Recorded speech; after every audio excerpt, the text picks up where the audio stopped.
Hi, I'm Patrick Wanis for emotionalmojo.com. How can you actually get to like yourself? How can you stop hating yourself? In an earlier video, I mentioned and pointed out that the most important relationship you'll ever experience in your life is the relationship you have with yourself. What does that mean?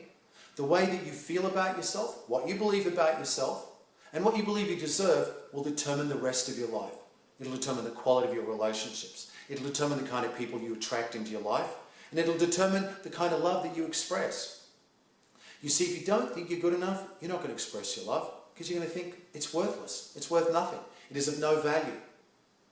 What I said in an earlier video was, step one, begin to forgive yourself.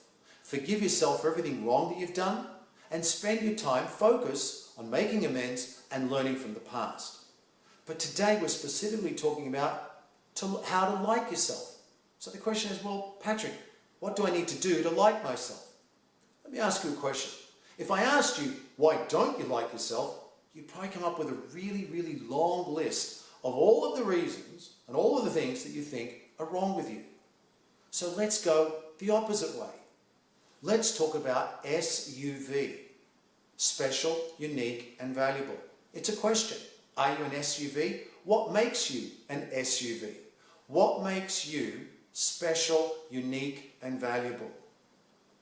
This is not a narcissistic exercise.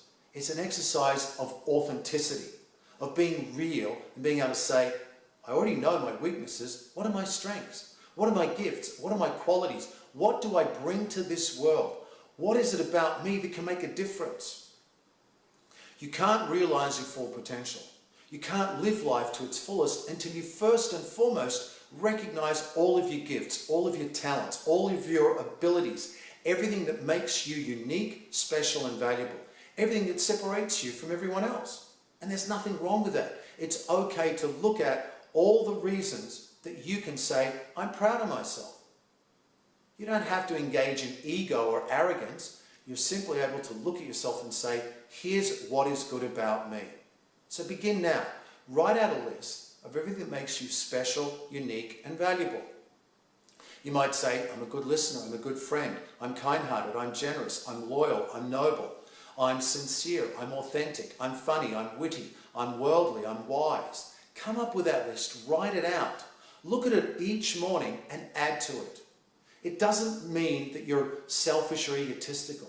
It simply means that you can be realistic and you can be balanced and be able to look at yourself and say, these are my gifts, these are my talents, this is who I am. Now, how can you put to use those skills and talents? How can you put to really good use all of the talents, gifts, and abilities you have? How can you put them to a good use so you can make a better difference in the world? For emotionalmojo.com, I'm Patrick Wanis.